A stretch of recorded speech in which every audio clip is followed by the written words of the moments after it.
نحمده ونصلي على رسوله الكريم اما بعد فاعوذ بالله من الشيطان الرجيم بسم الله الرحمن الرحيم سيقول السفهاء من الناس ما ولاهم عن قبلتهم التي كانوا عليها قل لله المشرق والمغرب يهدي من يشاء الى صراط مستقيم صدق اللہ العظیم۔ اب یہ تحویل قبلہ کا مضمون براہ راست آ رہا ہے۔ اس کے لیے تمہیدی 2 رکوع ہم پڑھ چکے ہیں۔ حضرت ابراہیم کا تذکرہ جو معمار ہیں بیت اللہ کے، ابو الانبیاء ہیں، امام الناس ہیں، انہی کی ایک نسل بنی اسرائیل ہے، انہی کی ایک نسل بنی اسماعیل ہے۔ ان کا دین کیا تھا، اس کی بنیاد کیا تھی، انہوں نے اور خود ان کے پوتے حضرت یعقوب نے اپنی اولاد کو کس بات کی وصیت کی تھی، اب وہ اولاد مختلف پگڈنڈیوں پر چل کر کہاں کہاں پہنچ چکی ہے، یہ سارا پس منظر ہے اصل میں اس تحویل قبلہ کے لیے۔ اور تحویل قبلہ پر پورے 2 رکوع آ رہے ہیں۔ اس سے بسا اوقات یہ خیال پیدا ہوتا ہے، میرے ذہن میں بھی کبھی ہوتا تھا کہ یہ ایسی بڑی بات کیا تھی جس کے لیے قرآن مجید نے اتنے شد و مد کے ساتھ اور اس قدر تفصیل کے ساتھ بلکہ تکرار کے ساتھ بات کی۔ تو اصل میں اس کو یوں سمجھیے کہ ایک خاص مذہبی ذہنیت ہوتی ہے، اور وہ مذہبی ذہنیت یہ ہوتی ہے کہ اعمال کے ظاہر پر ان کی توجہ زیادہ مرکوز ہو جاتی ہے، اعمال کی جو روح ہے زیادہ اس کی طرف توجہ نہیں ہوتی۔ عوام الناس کا معاملہ یہی ہو جاتا ہے، ظواہر پر، رسومات پر، جو ظاہری شکلیں ہیں ان کی اہمیت، جو اصل دین ہے، روح دین ہے، جو مقاصد دین ہیں، ان کی طرف توجہ نہیں ہوتی۔ نتیجہ یہ ہوتا ہے کہ ظاہر میں ذرا سا فرق انہیں بہت محسوس ہوتا ہے، ذرا سا فرق ہو گیا، کسی نے رفع یدین کر لیا، قیامت آ گئی، معلوم ہوا یہ کوئی اور ہی آ گیا ہماری مسجد میں، یہ کون ہے؟ کسی نے آمین ذرا اونچا کہہ دیا، پھر قیامت آ گئی۔ یہ ساری چیزیں جو یہ خاص ایک ذہنیت ہوتی ہے، اس ذہنیت کے پس منظر میں یہ مسئلہ چھوٹا نہیں تھا۔ ایک تو یہ کہ جو قبائلی اور قومی پس منظر تھا اس کے حوالے سے سمجھیے، مکے میں جو لوگ ایمان لائے، ظاہر بات ہے ان سب کو عقیدت تھی خانہ کعبہ کے ساتھ، خود حضور کو تھی۔ آپ روتے ہوئے نکلے ہیں اور آپ نے یہ فرمایا تھا کہ اے کعبہ مجھے تجھ سے بڑی محبت ہے، لیکن تیرے یہاں کے رہنے والے مجھے یہاں رہنے نہیں دیتے۔ پھر یہ کہ وہ جو عقیدت اور محبت تھی وہ تمام اور مسلمانوں کے دلوں میں بھی تھی۔ مدینے میں آ کر آپ نے رخ بدل دیا۔ جب تک مکے میں تھے معلوم ہوتا ہے کہ حضور جب کھڑے ہوتے تھے نماز کے لیے ہے کافی، تو آپ اس طرح کھڑے ہوتے تھے کہ بیک وقت استقبال قبلتین ہو جاتا تھا، یعنی جو جنوبی دیوار ہے ایک طرف وہ کونا ہے جس میں حجر اسود ہے، اور دوسری طرف وہ یمانی ہے، رکن یمانی جو یمن کی طرف ہے، جو جنوب مغرب کی طرف ہے، جنوب کی طرف ہے۔ ادھر کوئی شخص کھڑا ہوگا اور وہیں پر انہی کے درمیان جو ہے جب طواف کیا جاتا ہے تو دعا مانگی جاتی ہے، ربنا آتنا فی الدنیا حسنۃ وفی الآخرۃ حسنۃ وقنا عذاب النار۔ باقی پورے طواف میں آپ جو چاہیں دعا مانگے، لیکن یہاں یہ دعا ہے خاص۔ اب اگر کوئی شخص ادھر کھڑا ہو کر نماز پڑھ رہا ہے تو کعبہ تو سامنے ہے ہی، ٹھیک سیدھ میں یروشلم بھی ہے، تو استقبال القبلتین ایک ہی وقت میں 2 قبلوں کی طرف رخ ہو گیا۔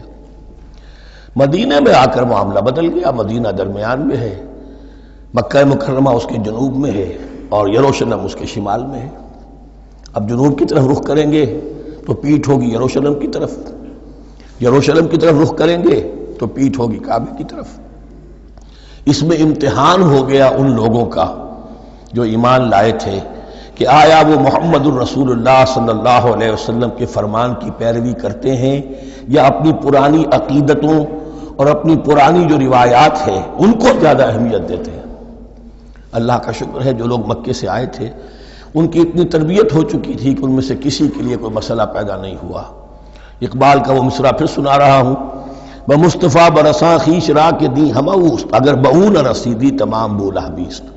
حالانکہ قرآن مجید میں کہیں منقول نہیں ہے کہ اللہ نے حکم دیا تھا، ہو سکتا ہے اللہ نے حضور کو وحی خفی کے ذریعے سے حکم دیا ہو، لیکن وحی جلی میں کہیں نہیں ہے کہ آپ کو حکم دیا گیا ہو کہ اب یروشلم کی طرف رخ کر کے نماز پڑھیے۔ یہ امتحان ہو گیا کہ رسول کا اتباع کتنا کچھ ہے۔ اب جب یہ حکم آیا، اب امتحان ہو گیا جو مدینے میں رہنے والے جو ایمان لائے تھے ان کا، اس لیے کہ یہاں یہودی بھی تھے، بعض ان میں سے ایمان لائے۔ عبداللہ ابن سلام رضی اللہ تعالیٰ عنہ تھے، ان کو علماء میں سے تھے، لیکن جو اور دوسرے لوگ تھے وہ بھی زیر اثر تھے یہود کے علماء کے، ان کے دل میں بھی یروشلم کی عظمت تھی۔ اب جب انہیں رخ کرنا پڑا تو یہ ان کے ایمان کا امتحان ہو گیا۔ تو یہ بڑا امتحان تھا اس میں کہ جو سب کے لیے مثمر تھا، اور مسلمانوں میں سے بعض لوگوں کے دلوں میں یہ خیال بھی پیدا ہوا ہوگا اگر اصل قبلہ یہ تھا تو ہم نے اب تک جو نمازیں پڑھی ہیں وہ تو پھر ہم نے غلط رخ پر پڑھی۔ ہماری اتنی سالوں کی، کسی کو ایمان لائے ہوئے 10 برس ہو گئے، ہماری ان نمازوں کا کیا بنے گا؟ وہ نمازیں ضائع ہو گئیں تو نماز تو ایمان کا رکن رکین ہے، تو بڑی تشویش پیدا ہو گئی۔ اس کے ساتھ ہی ایک مسئلہ یہ پیدا ہوا سیاسی اعتبار سے کہ یہود اب تک تو یہ سمجھ رہے تھے کہ حضور نے اور مسلمانوں نے ہمارا قبلہ اختیار کر لیا ہے، تو گویا کہ ہمارے کیمپ فالوورز ہیں، ہمارا تو انہوں نے اتباع کیا ہے، لہذا ہمیں کوئی خاص اندیشہ نہیں ان کی طرف سے۔ لیکن اب جب قبلہ بدل گیا تو ان کے کان کھڑے ہو گئے کہ یہ تو پھر کوئی نئی اب ملت ہے اور نئی امت کی تشکیل ہو رہی ہے، لہذا ان کی طرف سے مخالفت جو تھی اس کے اندر شدت زیادہ پیدا ہو گئی۔ یہ سارے مضامین تھے کہ جو یہاں پر زیر بحث آ رہے ہیں۔ سَيَقُولُ السُّفَهَاءُ مِنَ النَّاسِ، بہت غیر معمولی ہے اس کا آغاز ہی اس آیت کا۔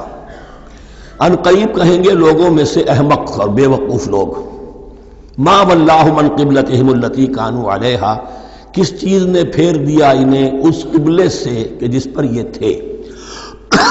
یعنی یہ 16 مہینے نماز پڑھی ہے بیت المقدس کی طرف رخ کر کے، یروشلم کی طرف، اب کس چیز نے پھیر دیا انہیں؟ قُلْ لِلَّهِ الْمَشْرِقُ وَالْمَغْرِبُ، دیکھیے وہی الفاظ جو 14ویں رکوع میں آئے تھے جو تمہید بن رہے تھے، کہہ دیجئے کہ اللہ ہی کے لیے ہے مشرق اور مغرب۔ گویا کہ شمال اور جنوب، مشرق و مغرب، شمال و جنوب، محاورے میں مشرق و مغرب زیادہ استعمال ہوتا ہے، سب اللہ کے ہیں، اللہ کسی سمت میں محدود نہیں ہے۔ یہدی من یشاء الی صراط مستقیم، وہ جس کو چاہتا ہے سیدھے راستے کی طرف ہدایت دے دیتا ہے۔ وَكَذَلِكَ جَعَلْنَاكُمْ، اب یہ خاص بات کہی جا رہی ہے، اے مسلمانوں تم اس تحویل قبلہ کو معمولی بات نہ سمجھو، یہ علامت ہے اس بات کی کہ اب تمہیں وہ حیثیت حاصل ہو گئی۔ وَكَذَلِكَ جَعَلْنَاكُمْ أُمَّةً وَسَطًا لِتَكُونُوا شُهَدَاءَ عَلَى النَّاسِ وَيَكُونَ الرَّسُولُ عَلَيْكُمْ شَهِيدًا، اب تمہارا فرض منصب یہ ہے کہ رسول نے جس دین کی گواہی تم پر دی ہے اپنے عمل سے، اپنے قول سے، اسی دین کی گواہی تمہیں دینی ہے اپنے قول سے اور اپنے عمل سے پوری نوع انسانی پر۔ اب تم لنک بن گئے ہو۔ اب تک نبوت کا سلسلہ جاری تھا، ایک نبی کی تعلیم ختم ہوئی، بگڑ گئی، تحریف ہو گئی، غائب ہو گئی، دوسرا نبی آ گیا، پھر کوئی تیسرا آ گیا، چلے آ رہے۔ لہذا ہر دور کے اندر اب وہ جو معاملہ تھا تسلسل کے ساتھ چل رہا تھا، اب یہاں نبوت ختم ہو رہی ہے محمد الرسول اللہ صلی اللہ علیہ وسلم پر، تو نوع انسانی تو ختم نہیں ہو رہی، ابھی قیامت تو نہیں آئی ہے۔ اب آگے لوگوں کو تبلیغ کرنا، ان تک دین پہنچانا، ان پر حجت قائم کرنا، ان کا احقاق حق اور ابطال باطل کا فریضہ سر انجام دینا، یہ کون کرے گا؟ تو پہلے تو ہمیشہ اللہ کی طرف سے وہی جبریل لائے اور نبی کے پاس آ گئے، نبی نے لوگوں کو سکھا دیا۔ اب یہ کہ اللہ سے جبریل لائے محمد کے پاس، محمد نے سکھایا تمہیں، اور تمہیں سکھانا ہے پوری نوع انسانی کو، تو تم اب وہ درمیانی لنک ہو۔ وَكَذَلِكَ جَعَلْنَاكُمْ أُمَّةً وَسَطًا لِتَكُونُوا شُهَدَاءَ عَلَى النَّاسِ وَيَكُونَ الرَّسُولُ عَلَيْكُمْ شَهِيدًا، یہ مضمون زیادہ کھلے گا چل کر سورہ حج کی آخری آیات میں۔ اسی طرح سے مراد یہ کہ تحویل قبلہ ایک مظہر ہے اس کا، اس سے اب تم اپنی ذمہ داریوں کا اندازہ کرو، صرف خوشیاں نہ مناؤ، جشن نہ مناؤ، بلکہ یہ کہ یہ ایک بہت بڑی ذمہ داری کا بوجھ ہے جو تم پر آ گیا۔ کبھی ہم نے اپنے بندے محمد کے کاندھوں پر جب یہ بوجھ رکھا تھا تو ان سے بھی کہا تھا صلی اللہ علیہ وسلم، اِنَّا سَنُلْقِي عَلَيْكَ قَوْلًا ثَقِيلًا، اے نبی ہم آپ پر ایک بھاری بات ڈالنے والے ہیں۔ وہی بھاری بات بہت بڑے پیمانے پر اب تمہارے کندھوں پر آ گئی ہے۔ وَكَذَلِكَ جَعَلْنَاكُمْ أُمَّةً وَسَطًا لِتَكُونُوا شُهَدَاءَ عَلَى النَّاسِ وَيَكُونَ الرَّسُولُ عَلَيْكُمْ شَهِيدًا وَمَا جَعَلْنَا الْقِبْلَةَ الَّتِي كُنْتَ عَلَيْهَا، اور ہم نے نہیں قرار دیا تھا اس قبلے کو جس پر کہ اے نبی آپ پہلے تھے. یعنی یہ دو طرح کی بات ہو سکتی ہے، وہی خفی سے اللہ نے فرمایا ہو کہ اے محمد اب کچھ عرصے کے لیے یروشلم کی طرف رخ کر کے نماز پڑھو، وہی جلی میں نہیں ہے. اور یہ بھی ہو سکتا ہے یہ حضور کا اجتہاد ہو اور اسے اللہ نے قبول فرما لیا ہو. دونوں باتوں کا امکان موجود ہے. حضور کے اجتہاد پر اگر اللہ کی طرف سے نفی نہ آئے تو وہ گویا اللہ کی طرف سے. وما جعلنا القبلة التي كنت عليها إلا لنعلم من يتبع الرسول ممن ينقلب على عقبيه. اور نہیں ٹھہرایا تھا ہم نے اس قبلے کو جس پر کہ آپ رہے ہیں مگر یہ جاننے کے لیے کہ کون ہے، یہ ظاہر کرنے کے لیے کہ کون ہے کہ جو اتباع کرتے ہیں رسول کا صلی اللہ علیہ وسلم، اور وہ کون ہے کہ جو اپنی ایڑیوں کے بل لوٹ جاتے ہیں. یعنی مدینے میں آ کر اگر کوئی مکے کا مسلمان کہتا صاحب یہ قبلہ مجھے قبول نہیں ہے، وہ واپس ہو جاتا. ایسا ہوا نہیں. اور اب جب مکے کی طرف رخ ہو گیا ہے تو کوئی انصار میں سے، کوئی مدینے میں جو ایمان لائے ان میں سے کسی نے کہا کہ ٹھیک ہے جی ہمارا قبلہ وہ تھا، اب آپ نے اپنا قبلہ بدل دیا، آپ کا راستہ اور ہمارا راستہ اور. نہیں، وہ تمام کے تمام مسلمان ان آزمائشوں میں کامیاب ہوئے. وَإِن كَانَتْ لَكَبِيرَةً إِلَّا عَلَى الَّذِينَ هَدَى اللَّهُ. اور واقعہ یہ ہے، یقیناً یہ بہت بڑی بات تھی. اس طرح قبلے کے اندر تبدیلی قبول کر لینا آسان بات نہیں ہوتی، بڑا حساس مسئلہ ہوتا ہے، مگر ان کے لیے کہ جن کو اللہ نے ہدایت دی. وما كان اللہ لیضیع ایمانکم. اور اللہ ہرگز تمہارے ایمان کو ضائع کرنے والا نہیں ہے. ایمان سے یہاں مراد نماز جو ہے الصلاۃ عماد الدین.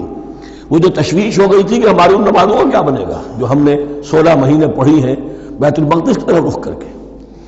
وما كان اللہ لیضیع ایمانکم. اس وقت وہ حکم تھا رسول کا، وہ اللہ کے ہاں مقبول ہے. اس وقت یہ حکم ہے جو تمہیں رسول کی معرفت مل رہا ہے، اب تم اس کی پیروی کرو. ان اللہ بالناس لرؤوف الرحیم. یقیناً اللہ تعالیٰ تو انسانوں کے حق میں بہت ہی شفیق ہے اور بہت ہی رحیم ہے. قد نرى تقلب وجهك في السماء. معلوم ہوتا ہے خود حضور کو انتظار تھا اس فیصلے کا، اور معلوم ہوتا ہے کہ آپ پر بھی شاخ گزر رہا تھا یہ وقفہ کہ جس میں نماز پڑھتے ہوئے پیٹھ ہو رہی تھی بیت اللہ کی طرف. تو آپ بار بار آپ کی نگاہیں آسمان کی طرف اٹھتی تھی کہ کب وحی آئے، کب جبرائیل حکم لے کر آئیں. قد نرى تقلب وجهك في السماء. اے نبی ہم نے آپ کے چہرے کا بار بار آسمان کی طرف اٹھنا دیکھ لیا ہے. فلنولینک قبلۃ ترضاها. اس آیت میں بڑی شفقت، بڑی محبت، بڑی عنایت ہے محمد الرسول اللہ صلی اللہ علیہ وسلم کے لیے اللہ کی طرف سے. تو ہم بدلے دیتے ہیں، پھیرے دیتے ہیں قبلہ جو آپ کو پسند ہے. ظاہر بات ہے کہ حضور کو جو محبت تھی اور جو بھی آپ کو ایک رشتہ قلبی تھا بیت اللہ کے ساتھ، فَلَنُوَلِّيَنَّكَ قِبْلَةً تَرْضَاهَا. ہم بدلے دیتے ہیں، بدل دیں گے قبلہ اسی طرف جو آپ کو پسند ہے. فَوَلِّ وَجْهَكَ شَطْرَ الْمَسْجِدِ الْحَرَامِ. تو بس اب پھیر دیجئے اپنے رخ کو مسجد حرام کے رخ پر. وَحَيْثُ مَا كُنْتُمْ. اور مسلمانوں جہاں کہیں بھی تم ہو، مدینے میں ہو یا کہیں اور ہو، مغرب میں ہو، شمال میں ہو، جنوب میں ہو، کہیں ہو، فَوَلُّوا وُجُوهَكُمْ شَطْرَهُ. تو اپنا چہرہ نماز میں اسی کے رخ پر پھیرو. وَإِنَّ الَّذِينَ أُوتُوا الْكِتَابَ لَيَعْلَمُونَ أَنَّهُ الْحَقُّ مِنْ رَبِّهِمْ. اور جن لوگوں کو کتاب دی گئی تھی وہ جانتے ہیں کہ یہ حق ہے ان کے پروردگار کی طرف سے. تورات میں بھی یہ مذکور تھا کہ اصل قبلہ ابراہیمی وہی تھا، اس لیے کہ یروشلم تو تعمیر کیا ہے حضرت ابراہیم سے کوئی 1000 سال کے بعد حضرت سلیمان نے. یہ جو بھی ہیکل سلیمانی ہے کم سے کم 1000 برس کا فصل ہے حضرت ابراہیم میں حضرت سلیمان میں. تو حضرت ابراہیم کا قبلہ کون سا تھا؟ تو وہ بھی مولانا امین احسن اصلاحی صاحب نے اردو میں ترجمہ کیا ہے مولانا حمید الدین فراہی کی کتاب کا، اور وہ بہت اہم ہے اس موضوع کو سمجھنے کے لیے. بہت سے مسلمان مفسرین نے بھی اس میں ٹھوکر کھائی ہے.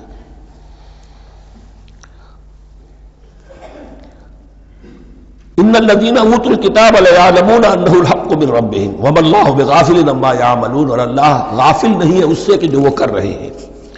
ولئن اتيت الذين اوتوا الكتاب بكل آية ما تبعوا قبلتك. اے نبی آپ ان اہل کتاب کو اگر تمام دلائل بھی دے دیں گے، تمام نشانیاں بھی دکھا دیں گے، تب بھی یہ آپ کے قبلے کی پیروی نہیں کریں گے. وما انت بتابع قبلتهم. اور نہ ہی اب آپ پیروی کرنے والے ہیں ان کے قبلے کی. یہ تو لکم دینکم ولی دین والا معاملہ ہو گیا.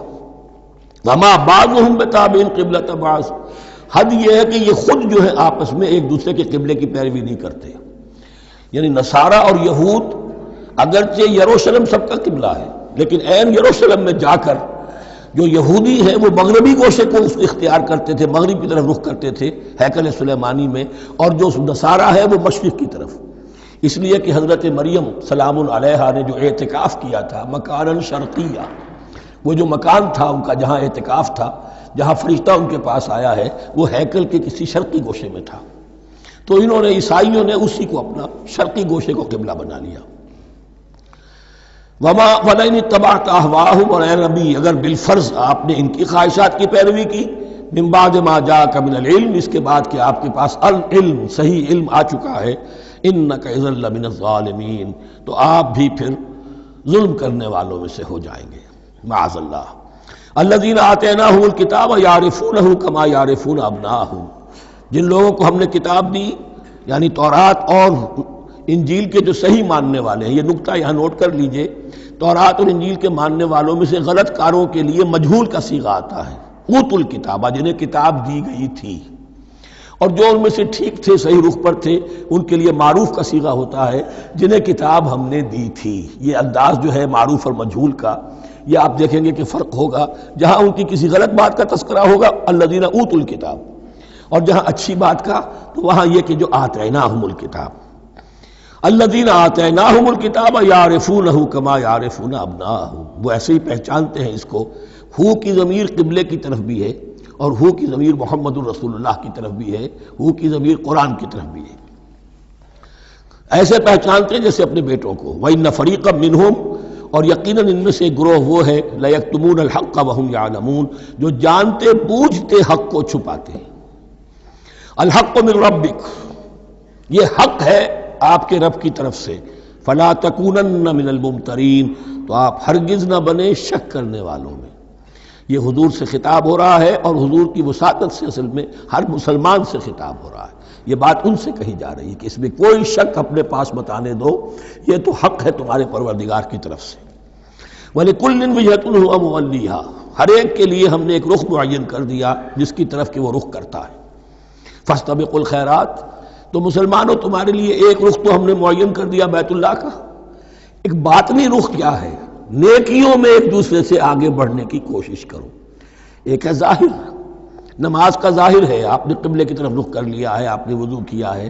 ایک نماز کا باطن ہے، خشوع ہے، خضوع ہے، حضور قلب حاصل ہے، رقت ہے، معلوم ہے کس کے سامنے حاضری ہے. اسی طریقے سے قبلہ ایک تو یہ ہے جو کہ کعبہ ہے، بیت اللہ ہے، ایک یہ فاستبقوا الخیرات، تم ہر نیکی کے اندر ایک دوسرے سے آگے بڑھنے کی کوشش کرو. اینما تکونوا یأتی بکم اللہ جمیعا، جہاں کہیں بھی ہوگے اللہ تم سب کو لے آئے گا، جمع کر دے گا. ان اللہ علی کل شیء قدیر، یقینا اللہ تعالی ہر چیز پر قادر ہے. ومن حیث خرجت فول وجهک شطر المسجد الحرام، اور جدھر سے بھی آپ کا نکلنا ہو، کہیں سفر کریں، کہیں بھی جائیں، تو آپ اپنا رخ پھیر دیجئے مسجد حرام کی طرف. وَإِنَّهُ لَلْحَقُّ مِن رَبِّكَ، اور یہ یقیناً حق ہے آپ کے رب کی طرف سے. وَمَا اللَّهُ بِغَافِلٍ عَمَّا تَعْمَلُونَ، اور اللہ غافل نہیں اس سے کہ جو تم کر رہے ہو. یہاں بظاہر جو ہے کلام حضور سے ہے، اصل میں مسلمانوں سے خطاب ہے بواسطہ محمد صلی اللہ علیہ وسلم. وَمِنْ حَيْثُ خَرَجْتَ فَوَلِّ وَجْهَكَ شَطْرَ الْمَسْجِدِ الْحَرَامِ وَحَيْثُ مَا كُنْتُمْ فَوَلُّوا وُجُوهَكُمْ شَطْرَهُ، اور دیکھو جہاں بھی تم نکلو اپنا رخ کرو مسجد حرام کی طرف. امریکہ میں جاؤ تب بھی رخ ہوگا مسجد حرام کی طرف، روس میں جاؤ رخ تمہارا ہوگا مسجد حرام کی طرف. وَحَيْثُ مَا كُنْتُمْ، اور اے مسلمانوں جہاں کہیں بھی تم ہو، فَوَلُّوا وُجُوهَكُمْ شَطْرَهُ، تو اپنے چہروں کو پھیر دو اسی کے رخ پر. لِأَلَّا يَكُونَ لِلنَّاسِ عَلَيْكُمْ حُجَّةٌ، تاکہ نہ رہے لوگوں کے پاس تمہارے خلاف کوئی دلیل. اب اس بات کو سمجھ لیجئے کہ چونکہ تورات میں لکھا ہوا تھا کہ نبی آخر الزمان کا قبلہ کعبہ ہوگا، اگر حضور یہ قبلہ اختیار نہ کرتے تو علماء یہود حجت قائم کرتے مسلمانوں پر کہ دیکھو تورات میں تو یہ لکھا ہے اور انہوں نے وہ اختیار نہیں کیا. تو یہ گویا کہ ان کے اوپر اتمام حجت بھی ہو رہا ہے اور قطع عذر بھی ہو رہا ہے، ان کی حجت کی جڑ بھی کٹ رہی ہے. الا الذین ظلموا منہم، سوائے ان میں سے ان کے جو ظالم ہیں، اعتراض کرنے کے لیے لاکھ انہوں نے پھر بھی ہیلے بہانے بنائی لینے ہیں. فلا تخشوہم، تو اے مسلمانوں ان سے نہ ڈرو، واخشونی، مجھ سے ڈرو. وَلِأُتِمَّ نِعْمَتِي عَلَيْكُمْ، اور یہ جو تحویل قبلہ ہوئی ہے اور محمد الرسول اللہ صلی اللہ علیہ وسلم کی بعثت کی بنیاد پر ایک نئی امت کو شکل دی جا رہی ہے اور اسے اب امامت الناس سے سرفراز کیا جا رہا ہے، وراثت ابراہیمی اب اسے منتقل ہو گئی ہے، یہ اس لیے ہے وَلِأُتِمَّ نِعْمَتِي عَلَيْكُمْ، اپنی نعمت میں تم پر اس کا اتمام فرما دوں، مکمل کر دوں، وَلَعَلَّكُمْ تَهْتَدُونَ، اور تاکہ تم ہدایت یافتہ بن جاؤ۔ کَمَا أَرْسَلْنَا فِيكُمْ رَسُولًا، جیسے کہ ہم نے بھیج دیا ہے تم میں ایک رسول۔ اب یہ دعا ابراہیم و اسماعیل یاد کر لیجئے، ربنا وبعث فیہم رسولا منہم یتلو علیہم آیاتک ویعلمہم الکتاب والحکمت ویزکیہم۔ اب گویا کہ وہاں تو دعا تھی اور یہ 3000 سال کے بعد اس دعا کا ظہور ہو رہا ہے بعثت محمدی کی شکل میں۔ کما ارسلنا فیکم رسولا منکم، جیسے کہ ہم نے بھیج دیا ہے تم میں رسول اپنا تم ہی میں سے، یتلو علیکم آیاتنا، وہ تلاوت کرتا ہے تم پر ہماری آیات، ویزکیکم، تمہیں پاک کرتا ہے، تزکیہ کرتا ہے تمہارا، ویعلمکم الکتاب والحکمہ، اور تمہیں تعلیم دیتا ہے کتاب و حکمت کی، ویعلمکم ما لم تکونوا تعلمون، اور تمہیں تعلیم دے رہا ہے ان چیزوں کی جو تمہیں معلوم نہیں تھی۔ یہاں ایک نکتہ بڑا اہم ہے، حضرت ابراہیم اور اسماعیل کی دعا میں جو ترتیب تھی یہاں اللہ نے اس کو بدل دیا ہے۔ وہاں کیا تھا؟ تلاوت آیات، تعلیم کتاب و حکمت، پھر تزکیہ۔ یہاں کیا ہے؟ تلاوت آیات، پھر تزکیہ، پھر تعلیم کتاب و حکمت۔ اب ظاہر بات ہے کہ حضرت ابراہیم حضرت اسماعیل نے جو بات کہی وہ بھی غلط تو نہیں ہو سکتی، لیکن ہم یہ کہہ سکتے ہیں کہ اس کی امپرووڈ فارم یہ ہے جو اللہ تعالیٰ کی طرف سے دی گئی، اس لیے کہ تزکیہ مقدم ہے۔ اگر نیت صحیح نہیں ہے تو تعلیم کتاب و حکمت مفید نہیں ہوگی بلکہ گمراہی میں اضافہ ہوگا۔ نیت کج ہے تو گمراہی بڑھتی چلی جائے گی، اور تزکیہ کا حاصل کیا ہے؟ نیت درست ہو جائے، اخلاص، نحن لہ مخلصون۔ اگر یہ نہیں ہے تو جتنا پڑھو گے، جتنے بڑے عالم ہوگے، شیطان بھی بن سکتے ہو۔ بڑے بڑے فتنے عالموں نے اٹھائے ہیں۔ یہ جو دین اکبری تھا یا دین الہی تھا، اکبر کے تو باپ دادا کو کبھی خیال نہیں آ سکتا تھا اس کا۔ یہ پٹی پڑھانے والے کون تھے؟ ابو الفضل اور فیضی جیسے علماء، بہت بڑے علماء۔ اسی طرح غلام احمد قادیانی، اس کو اصل میں جو بھی پٹیاں پڑھائی ہیں وہ تو پڑھائی حکیم نور الدین نے، جو بہت بڑا عالم تھا، اہل حدیث عالم تھا۔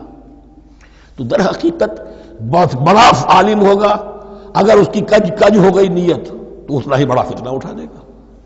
اس پہلو سے تزکیہ مقدم ہے، اور اس کا ثبوت یہ ہے، یہی مضمون سورہ آل عمران میں آیا، یہی مضمون پھر سورہ جمعہ میں آئے گا، وہاں بھی ترتیب یہی ہے۔ تینوں جگہ پر اللہ کی طرف سے ترتیب یہی ہے، یتلو علیکم آیاتنا ویزکیکم، تمہیں ہماری آیات پڑھ کر سنا رہا ہے اور تمہارا تزکیہ کرتا ہے، ویعلمکم الکتاب والحکمہ، اور اس تزکیے کے بعد پھر تعلیم کتاب و حکمت، ویعلمکم ما لم تکونوا تعلمون، اور تمہیں سکھا رہا ہے جو کچھ علم تمہیں حاصل نہیں تھا۔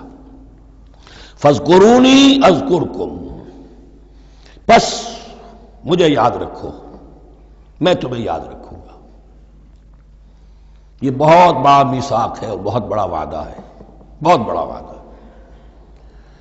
اور یہاں تک حدیث میں پھر اس کی شرح آئی ہے، میرا بندہ اگر مجھے اپنے دل میں یاد کرتا ہے میں بھی اسے اپنے جی میں یاد کرتا ہوں، اور میرا بندہ اگر میرا ذکر کسی محفل میں کرتا ہے تو میں اس سے بہت اعلیٰ محفل میں اس کا ذکر کرتا ہوں۔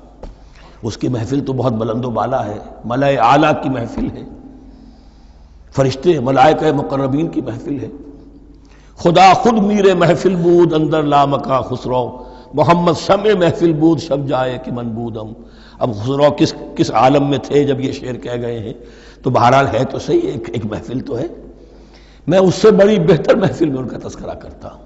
فاذکرونی اذکرکم واشکروا لی ولا تکفرون، اور میرا شکر کرو، میری نعمتوں کا ادراک کرو، اس کا شعور حاصل کرو، اس پر زبان سے بھی شکر ادا کرو، اپنے عمل سے بھی، جوارح سے بھی ان نعمتوں کا حق ادا کرو۔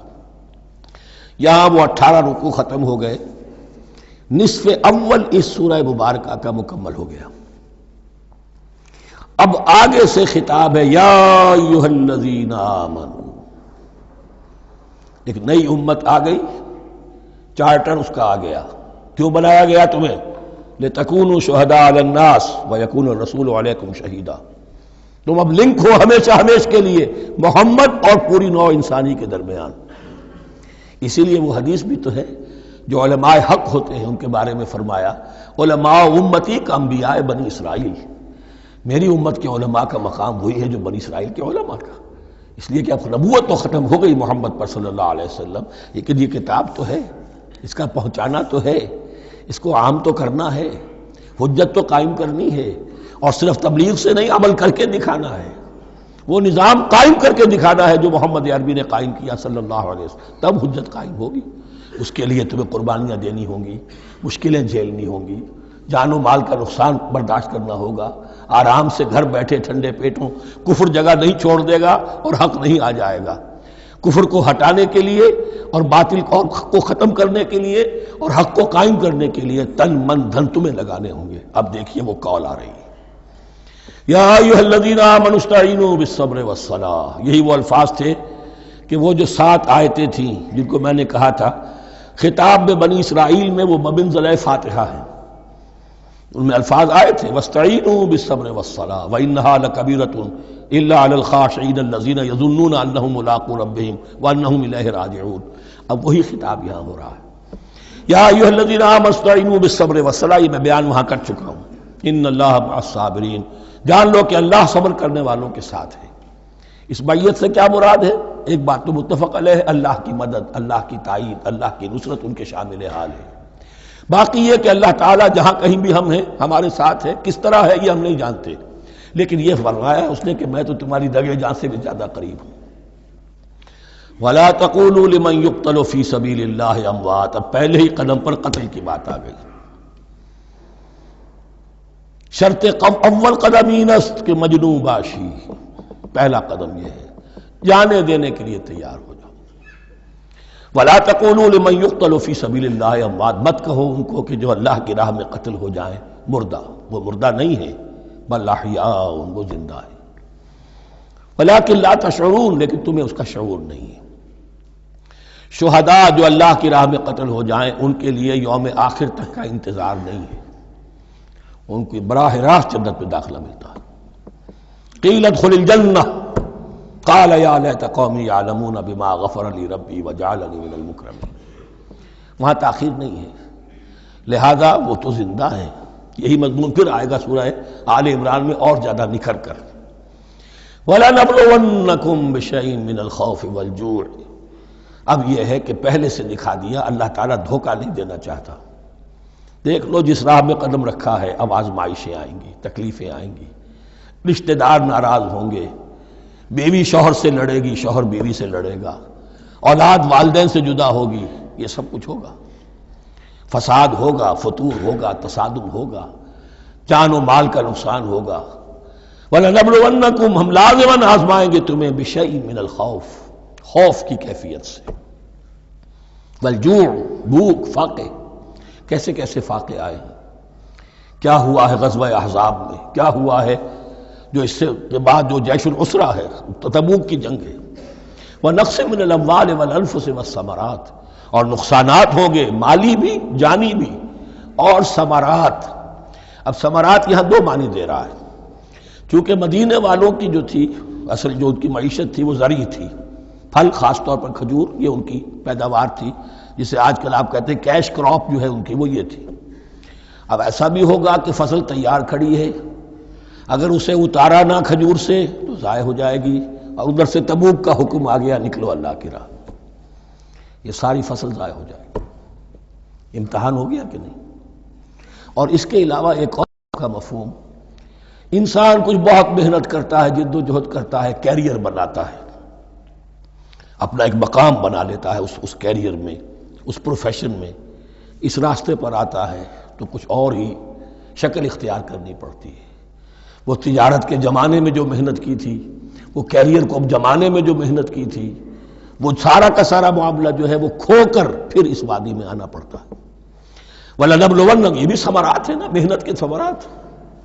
وَلَنَبْلُوَنَّكُمْ بِشَيْءٍ مِّنَ الْخَوْفِ وَالْجُوعِ وَنَقْصٍ مِّنَ الْأَمْوَالِ وَالْأَنفُسِ وَالثَّمَرَاتِ وَبَشِّرِ الصَّابِرِينَ، اور اے نبی بشارت دیجئے صابروں کو، صبر کرنے والوں کو۔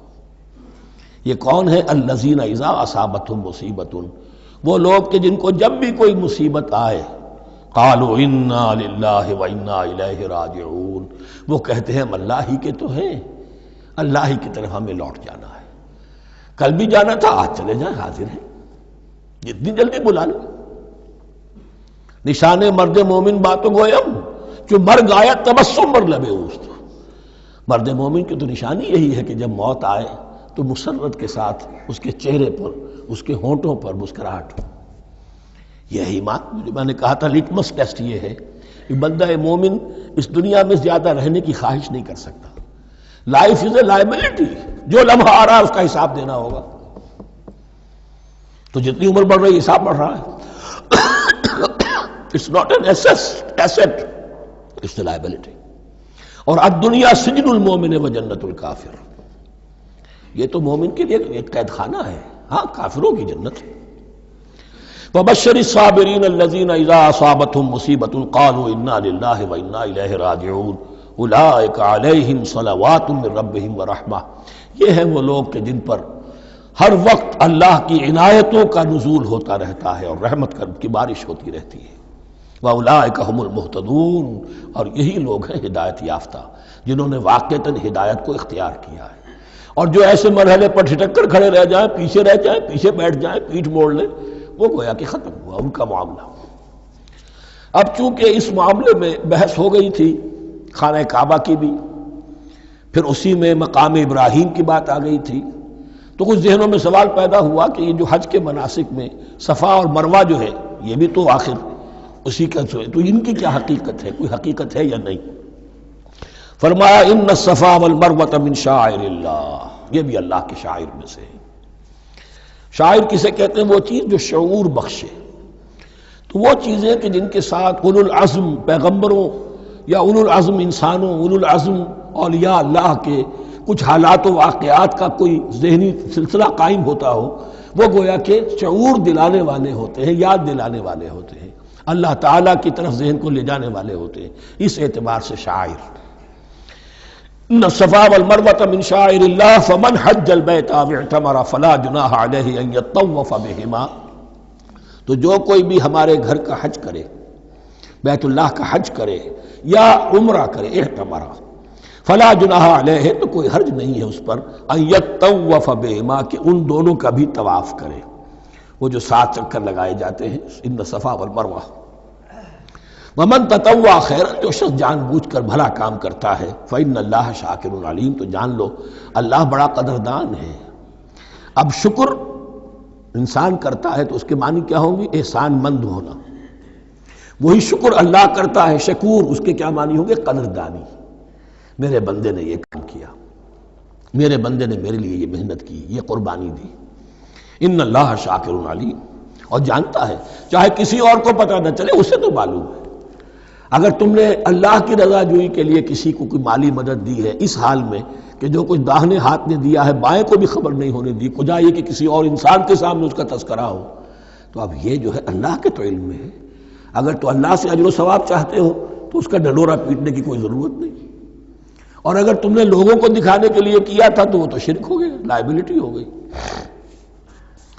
ان الذین یکتمون ما انزلنا من البینات. اب یہاں پھر کچھ آخری یوں سمجھیے کہ یہ اب جس کو کہتے ہیں موپنگ اپ آپریشن، بات مضمون تو پورا ختم ہو گیا لیکن کچھ نہیں صحیح چیزیں ابھی ہیں سابقہ امت مسلمہ کے بارے میں کہنے کی، وہ مزید ایڈ کی جا رہی ہیں. ان الذین یکتمون ما انزلنا من البینات والہدی من بعد ما بیناہ للناس فی الکتاب اولئک یلعنهم اللہ یلعنهم اللاعنون. یقیناً وہ لوگ جو چھپاتے ہیں اس شے کو جو ہم نے نازل کی ہے بینات میں سے اور ہدایت میں سے، اس کے بعد کہ ہم نے ان کو واضح کر دیا ہے لوگوں کے لیے کتاب میں، وہ لوگ ہیں کہ جن پر لعنت کرتا ہے اللہ، اور لعنت کرتے ہیں تمام لعنت کرنے والے. یعنی علم ایک بہت بڑی جو ہے امانت ہے، اس علم کا چھپانا، کتمان حق. ہم آیت پڑھ آئے ہیں وَمَنْ أَظْلَمُ مِمَّنْ يَكْتُمُ شَهَادَةً عِنْدَهُ مِنَ اللَّهِ. اگر اللہ کی طرف سے کوئی گواہی کسی کے پاس ہے وہ اسے چھپا لے تو اس سے بڑا ظالم کون ہوگا. اب انہی کی وضاحت ہو رہی ہے، کیسی کیسی کھلی شہادتیں تورات اور انجیل میں تھیں اور ان کو یہ چھپائے پھر رہے ہیں. ان الذین یکتمون ما انزلنا من البینات والہدی من بعد ما بیناہ للناس فی الکتاب اولئک یلعنهم اللہ یلعنهم اللاعنون الا الذین تابوا واصلحوا وبینوا. سوائے ان کے کہ جو توبہ کریں اور اپنی اصلاح کر لیں اور اب واضح کریں وہ شے کہ جو انہوں نے چھپائی ہوئی تھی اسے ظاہر کریں. فَأُولَٰئِکَ أَتُوبُ عَلَیْہِمْ، تو ان کی توبہ میں قبول کروں گا اور ان کی طرف میں نگاہ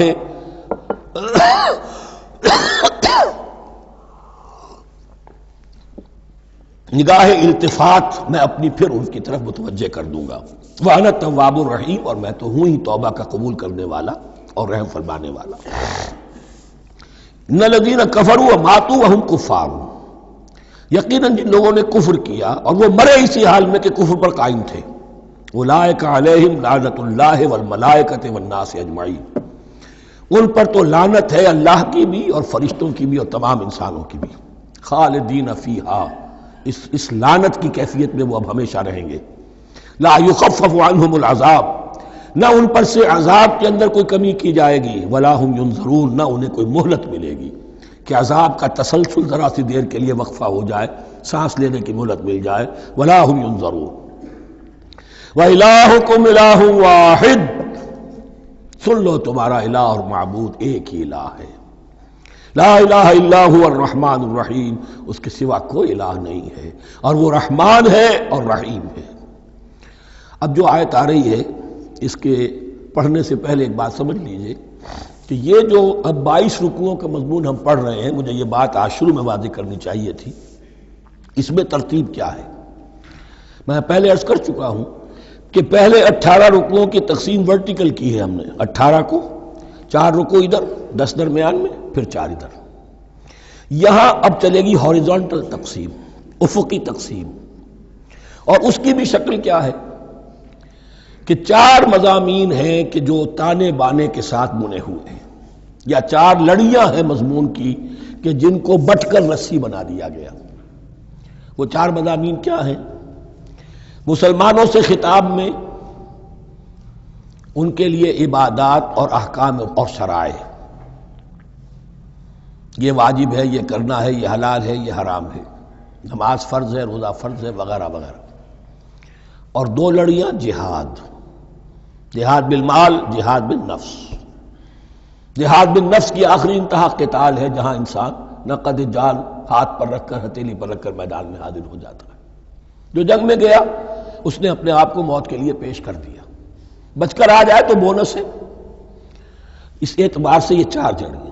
شریعت کو 2 حصوں میں تقسیم کیجئے، عبادات اور پھر بقیہ احکام شریعت، معاملات، جن میں خاص طور پر شوہر اور بیوی کا تعلق جو ہے وہ سب سے اہم ہے. تمدن انسانی کی بنیاد وہی ہے. لہذا اس صورت میں آپ دیکھیں گے تفصیلی احکام آئیں گے آئلی قوانین کے ضمن میں. دوسری طرف جہاد بالمال یعنی انفاق، اللہ کی راہ میں خرچ کرنا، اور جہاد بالنفس جس کی آخری منزل قتال. اب یہ 4 لڑیاں اس طرح سے ہیں، فرض کیجئے ایک لال لڑی ہے، ایک پیلی ہے، ایک نیلی ہے، ایک ہری ہے. ان کو بٹ دیا گیا ہے. جب ایک طرف سے دیکھیں گے تو کٹا پھٹا نظر آئے گا رنگ. لال نظر آیا، پھر پیلا نظر آیا، پھر نیلا نظر آیا، پھر ہرا، پھر لال، پھر نیلا، پھر پیلا، پھر ہرا. تو ایسا معلوم ہوگا جیسے کٹے پھٹے ہیں مضامین. لڑیاں کھول دیجئے، معلوم ہوگا ایک لڑی وہ بھی بڑی مسلسل ہے جہاد بالمال کی، ایک لڑی ہے جہاد بالنفس یعنی قتال کی، ایک لڑی ہے جو عبادات کی، ایک لڑی ہے معاملات کی اور شریعت کے احکام کی. یہ 4 لڑیاں، اور یہ تانے بانے کی طرح بنی ہوئی ہیں، لیکن اسی بنتی میں بہت بڑے حسین پھول موجود ہیں. طویل آیات اور طویل آیات، عظیم ترین آیات قرآن مجید کی، ان میں سے اب ایک آیت یہاں آ رہی ہے. اس کو میں نے عنوان دیا ہے آیت الآیات. ان فی خلق السماوات والارض واختلاف اللیل والنہار والفلک التي تجری فی البحر بما ينفع الناس وما انزل الله من السماء من ماء فاحیا به الارض بعد موتها وبث فيها من كل دابة وتصريف الرياح والسحاب المسخر بين السماء والارض لآیات لقوم یعقلون. اتنے فینومینا آف نیچر کسی ایک آیت میں جمع نہیں ہے قرآن میں. اللہ تعالیٰ تمام فینومینا آف نیچر کو اپنی آیتیں قرار دیتا ہے.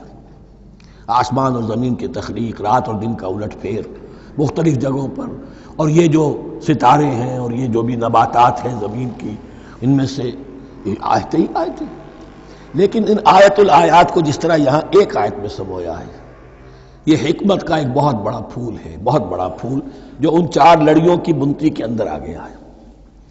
یقیناً آسمان اور زمین کی تخلیق میں اور رات اور دن کے الٹ پھیر میں اور اس جہاز میں یا کشتی میں جو چلتی ہیں سمندر میں یا دریاؤں میں، وہ سامان لے کر جو لوگوں کو نفع دیتا ہے، بما ينفع الناس وما انزل اللہ من السماء من ماء، اور اس پانی میں کہ جو اللہ نے اتارا ہے آسمان سے، فاحیا به الارض بعد موتها، اور پھر اس سے وہ زندہ کر دیتا ہے زمین کو اس کے مردہ ہو جانے کے بعد.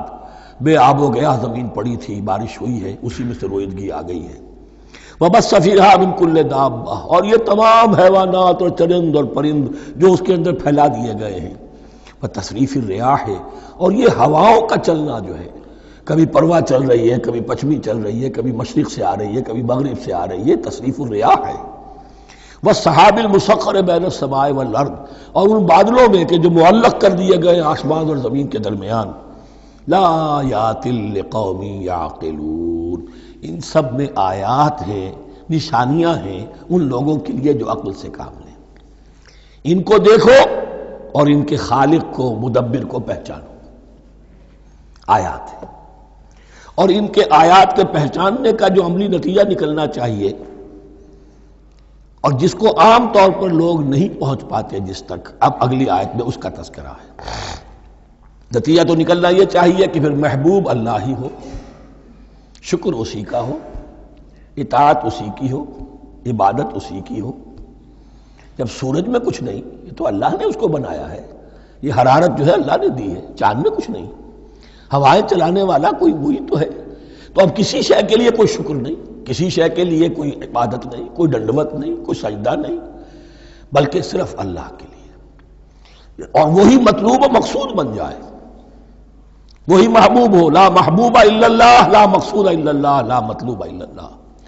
جن لوگوں کی یہاں تک رسائی نہیں ہو جاتی، وہ لوگ کسی اور شے کو اپنا محبوب و مطلوب بنا کر اس کی پرستی شروع کر دیتے ہیں.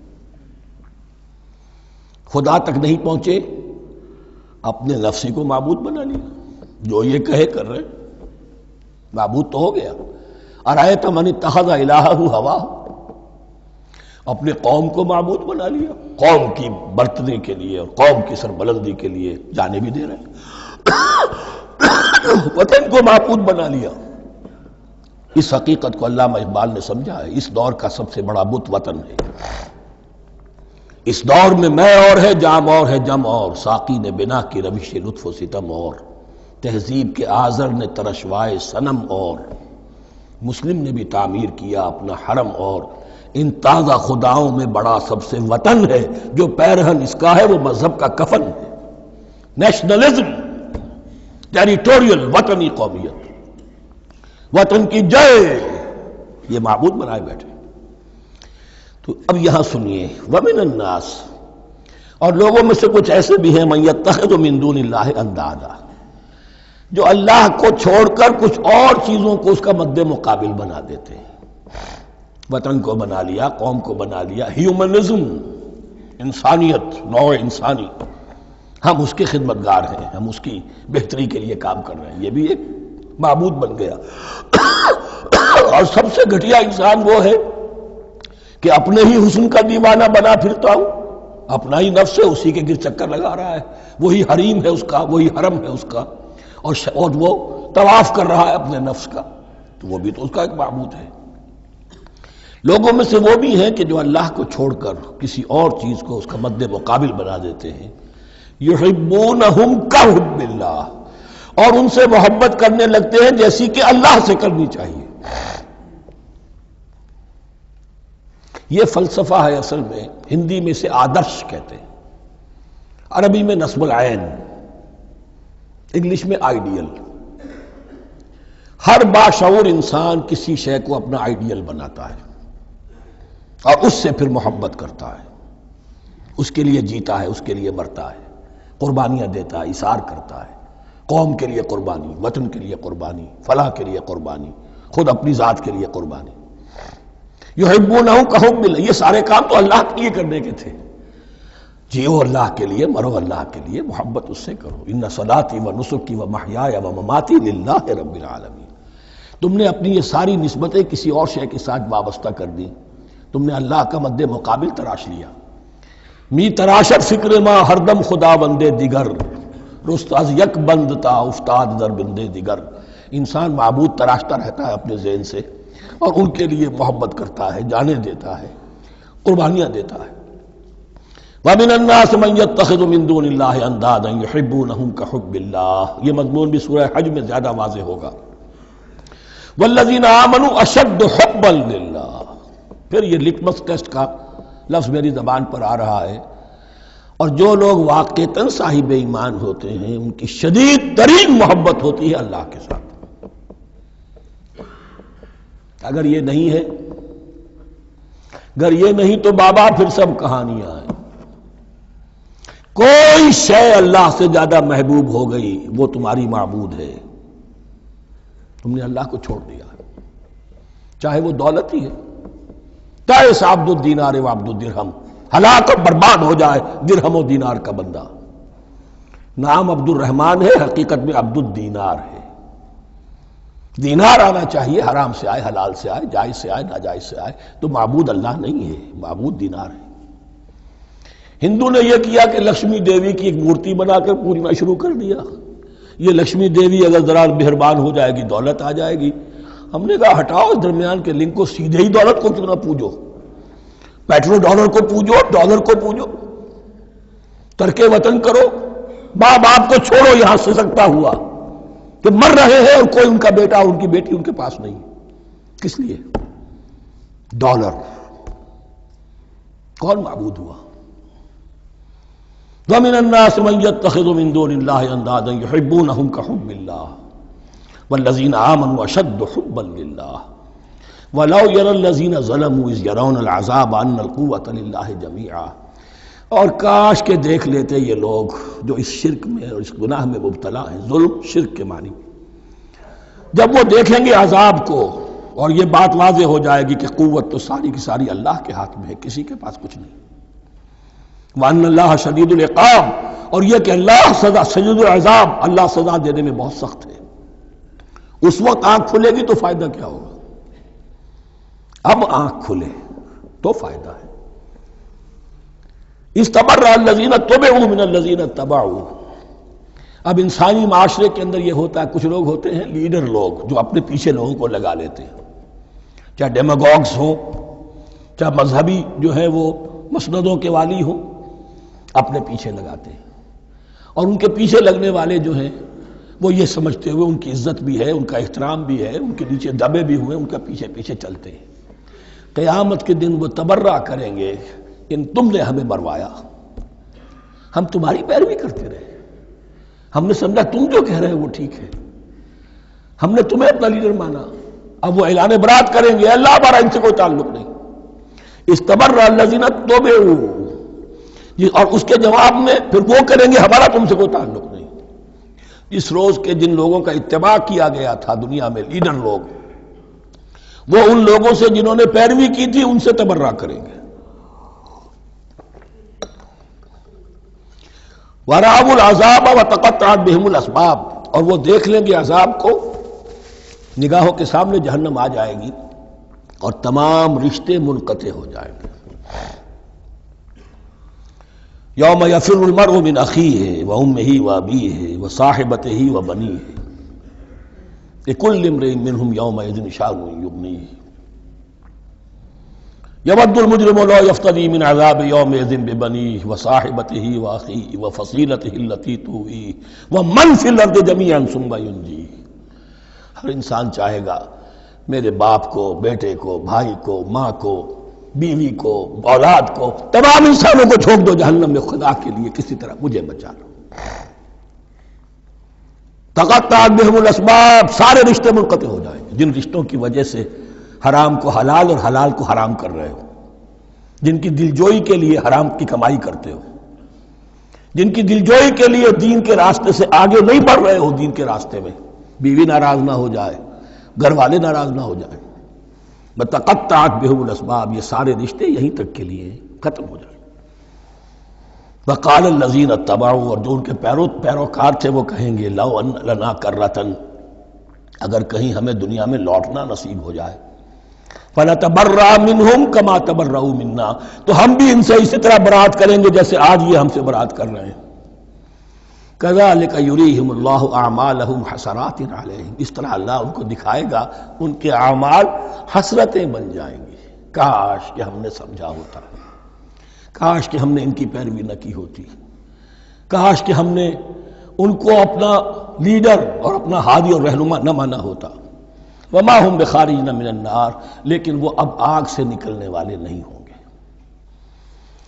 یا ایھا الناس کلوا مما فی الارض حلالا طیبا ولا تتبعوا خطوات الشیطان انہ لکم عدو مبین، اے لوگو زمین میں جو کچھ حلال اور طیب ہے، حلال ہے اور پاک ہے، صاف ستھری چیز اور حلال چیز وہ کھاؤ، اور شیطان کے نقش قدم کی پیروی نہ کرو، انہ لکم عدو مبین، یقیناً وہ تمہارے لیے کھلا دشمن ہے۔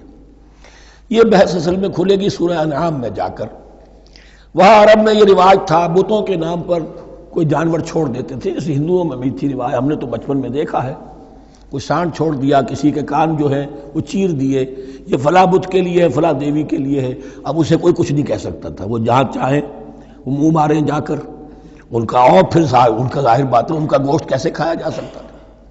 تو عرب میں بھی یہ رواج تھے، اور ابھی تک اس کے کچھ نہ کچھ ریزیڈول ایفیکٹس تھے۔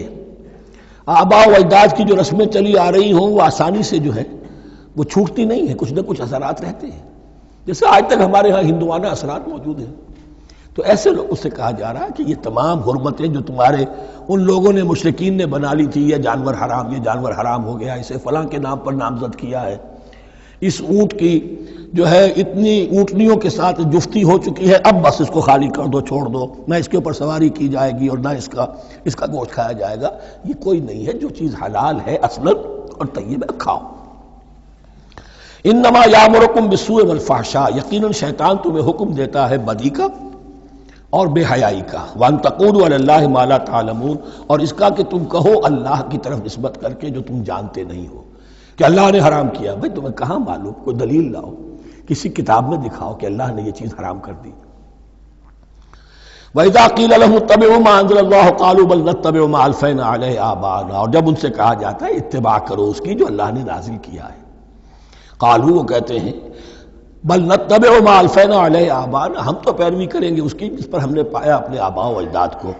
اولو کان آباؤہم لا یعقلون شیئا ولا یہتدون، کیا وہ اپنے آباء و اجداد ہی کی پیروی کرتے رہیں گے، خواہ ان کے آباء و اجداد نہ کسی بات کو سمجھ پائے ہوں نہ ہدایت یافتہ ہوئے ہوں۔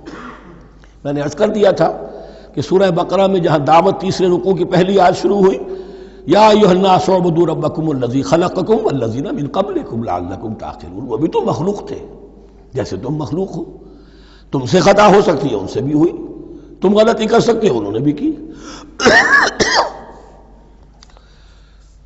ومثل الذین کفروا کمثل الذی ینطق بما لا یسمع الا دعاء ونداء، یہاں ذرا تمثیل کے اندر ایک پیچیدگی ہے کہ بظاہر ترجمہ تو یہ ہوگا کہ مثال ان لوگوں کی جنہوں نے کفر کیا اس شخص کی سی ہے جو پکار رہا ہے ایسی چیز کو جو نہ سنتا ہے نہ سمجھتا ہے۔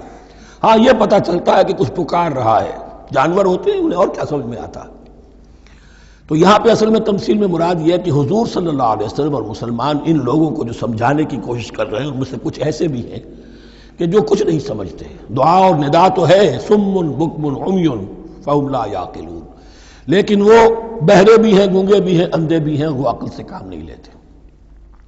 یا ایھا الذین آمنوا کلوا من طیبات ما رزقناکم، اے اہل ایمان کھاؤ ان تمام پاکیزہ چیزوں میں سے جو ہم نے تمہیں دی ہیں، واشکروا للہ، اللہ کا شکر ادا کرو، ان کنتم ایاہ تعبدون، اگر تم واقعتاً اسی کی عبادت کرنے والے ہو۔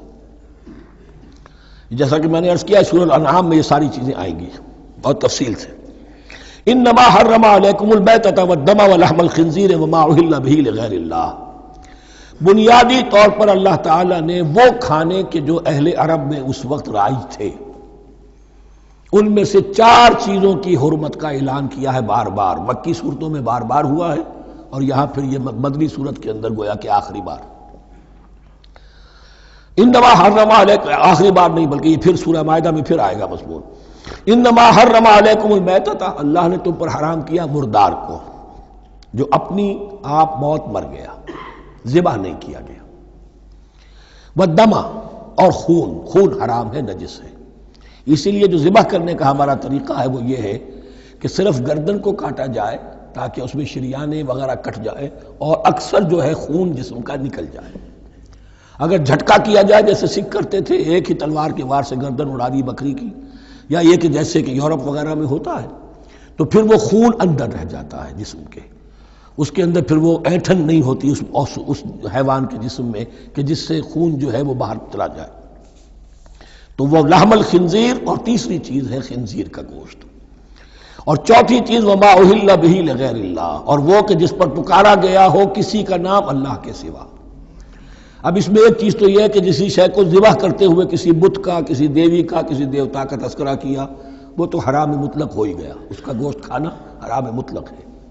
لیکن اسی کے تابع یہ ہوگا کسی بزرگ کا قرب حاصل کرنے کے لیے اس کے مزار پر لے جا کر وہاں ذبح کیا جا رہا ہے، پوچھیں گے تو ہم تو اللہ کے لیے ذبح کر رہے ہیں، تو اللہ کے لیے تو اپنے گھر میں بھی کر سکتے تھے ذبح، یہاں کیوں لائے ہو؟ اس کو تم نے کسی اعتبار سے اس صاحب قبر کا جو ہے اس کا تقرب حاصل کرنے کا ذریعہ بنایا۔ یہ چیزیں بھی اسی کی تابع ہو جائیں گی۔ اللہ کے لیے کرنا تو ہر جگہ کر سکتے ہو، ہم تو صرف ایصال ثواب کے لیے کر رہے ہیں، تو اپنے گھر میں بیٹھ کر کرو گے تو کیا ایصال ثواب نہیں ہو جائے گا؟ ٹھیک ہے اللہ، ہم یہ خرچ کر رہے ہیں، ہم نے یہ جانور ذبح کیا ہے تیرے لیے، اس کا ثواب جو ہے فلاں کو پہنچا دے۔ یہ ہے چار چیزیں بنیادی طور پر۔ فمن اضطر غیر باغ ولا عاد، ان میں بھی ایک رعایت ہے، اگر کوئی مضطر ہو گیا ہے، مجبور ہو گیا ہے، جان نکل رہی ہے اور کوئی شے کھانے کو نہیں، لیکن دو شرطیں پوری ہو، غیر باغ ولا عاد، وہ اس حرام کی طرف رغبت نہ رکھتا ہو، اور نہ جو ناگزیر حد ہے جان بچانے کی اس سے آگے بڑھے۔ صرف جان بچانے کے لیے مردار کا گوشت بھی کھا سکتا ہے، سور کا گوشت بھی کھا سکتا ہے، جو بھی چاہے جان بچانے کے لیے یہ رک سکتے ہیں، لیکن اس شے کی طرف کوئی رغبت المیلان طبیعت میں نہ ہو۔ یہ اللہ تو جانتا ہے، اگر تو معاملہ اس سے ہے تو اس سے تو چھپی ہوئی بات نہیں ہے، اور جتنا ناگزیر ہے جان بچانے کے لیے اس سے آگے نہ بڑھے۔ فلا اسم علیہ، ان دو شرطوں کے ساتھ جان بچانے کے لیے حرام چیز بھی کھائی جا سکتی ہے۔ ان اللہ غفور الرحیم، یقیناً اللہ غفور الرحیم ہے۔ ان الذین یکتمون ما انزل اللہ من الکتاب ویشترون بہ ثمنا قلیلا، یقیناً وہ لوگ جو چھپاتے ہیں اس کو جو اللہ نے نازل کیا ہے کتاب میں سے اور فروخت کرتے ہیں انہیں بہت حقیر سی قیمت پر، اولئک ما یاکلون فی بطونہم الا النار، یہ لوگ نہیں بھر رہے اپنے پیٹوں میں مگر آگ۔ ولا یکلمہم اللہ یوم القیامہ، اللہ ان سے کلام نہیں کرے گا قیامت کے دن۔ ولا یزکیہم، نہ انہیں پاک کرے گا۔ ولہم عذاب علیم، ان کے لیے دردناک عذاب ہے۔ اولئک الذین اشتروا الضلالۃ بالہدی، یہ ہے وہ لوگ کہ جنہوں نے ہدایت دے کر ضلالت خرید لی ہے، والعذاب بالمغفرہ، اور مغفرت اللہ کی اپنے ہاتھ سے دے کر عذاب خرید لیا ہے۔ فما اصبرہم علی النار، تو کتنا ہے ان کا حوصلہ آگ کے لیے، بڑے صابر ہیں اس جہنم کی آگ کے لیے، کس طرح تیاری کر رہے ہیں۔ ذالک بان اللہ نزل الکتاب بالحق، یہ اس لیے کہ اللہ نے تو کتاب نازل کی حق کے ساتھ۔ وان الذین اختلفوا فی الکتاب لفی شقاق بعید، اور یقیناً جن لوگوں نے کتاب اور شریعت میں پھر یہ پگڈنڈیاں نکالی اختلاف کی، وہ بڑی ہی دشمنی میں اور بڑی ہی شقاوت کے اندر مبتلا ہو گئے۔ بارک اللہ لی ولکم فی القرآن العظیم ونفعنی وإیاکم بالآیات والذکر الحکیم۔